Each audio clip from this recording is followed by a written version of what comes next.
Smith, and I've been building sculpture in this studio here at Sparseland Studios since August of 1997 is when I moved in. So I've been here for 20 years coming this August. I started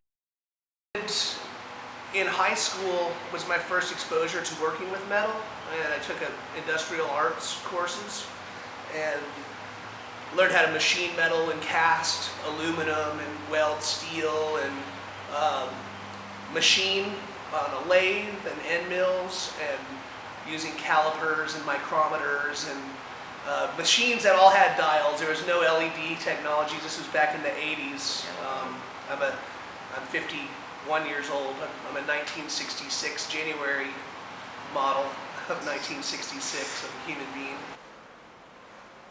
We got a lot of cool stuff happening this year and have made a lot of really amazing art and functional art and different cool things in this space out of metal primarily. Some mixed materials, mostly metal is what we work with.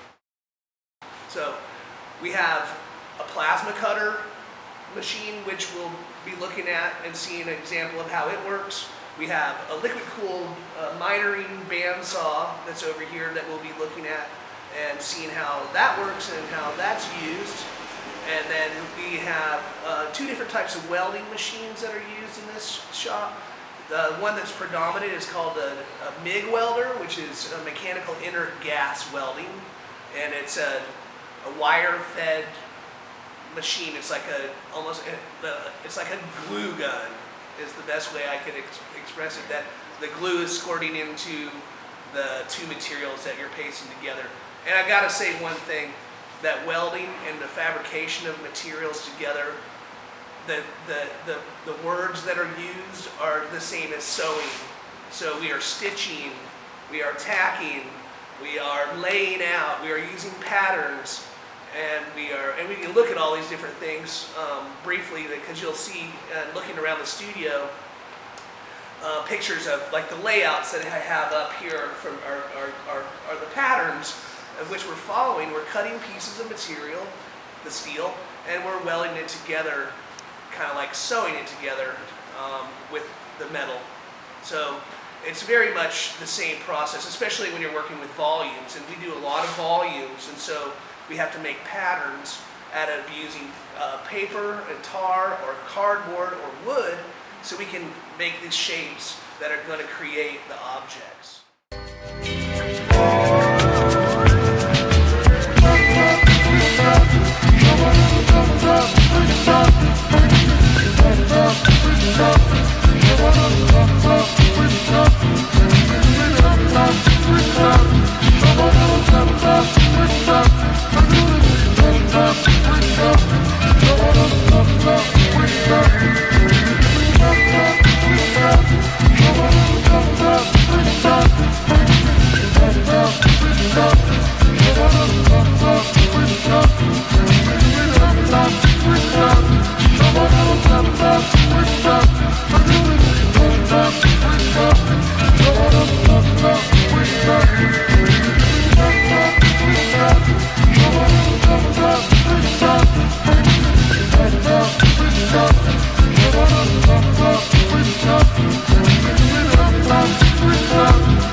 Understudied with another artist named who is responsible for the East Point Monitor Station, and then he did a lot of custom furnishings and really cool entryway credenzas and real sculptural furnishings, which is really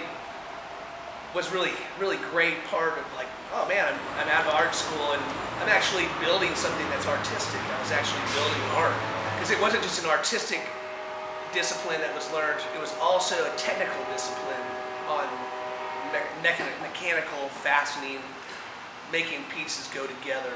And that's a big part of my art, because my art, that's 20 some feet tall, has to be it has to be components. It can't just be a 20-foot thing, because you can't ship it as a 20-foot thing. You could, but the expense would be outlandish. So parts to make the big.